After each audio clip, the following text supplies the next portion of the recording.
आप इस तस्वीर में खोपड़ियां देख रहे होंगे।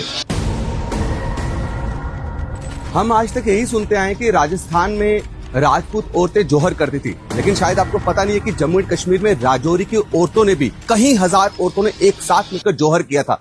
दोस्तों, आज मैं जम्मू एंड कश्मीर के एलओसी डिस्ट्रिक्ट राजौरी में आया हूँ, सिर्फ आपको यह बात बताने के लिए कि जब 15 अगस्त 1947 को देश आजाद हुआ, जब पूरा देश आजादी का जश्न मना रहा था, तब राजौरी के हिंदू और सिख परिवारों ने, खास करके हिंदू और सिख औरतों ने उसकी कितनी बड़ी कीमत चुकाई है।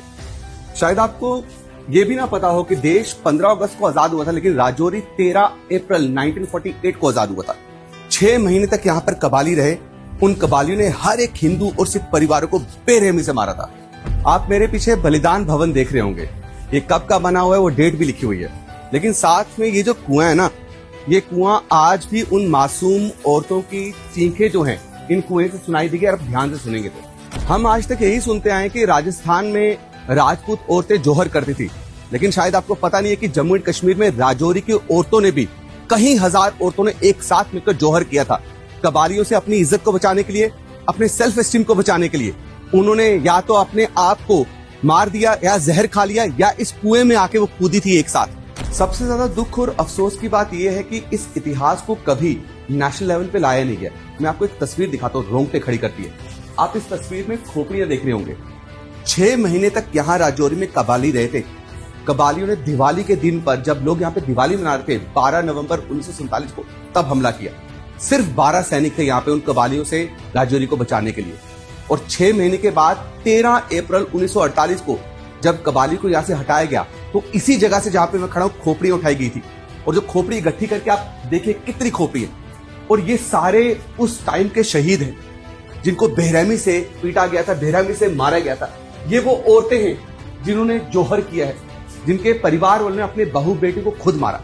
जब 12 नवंबर 1947 को राजौरी में अटैक हुआ, तो कबालियों ने पहले हिंदू और सिख परिवारों के मर्दों को इकट्ठा किया और मैदान में ले जाके खड़ा करा। वो मैदान आज एयरफील्ड है, जहां पे उन्हें बेरहमी से मारा गया।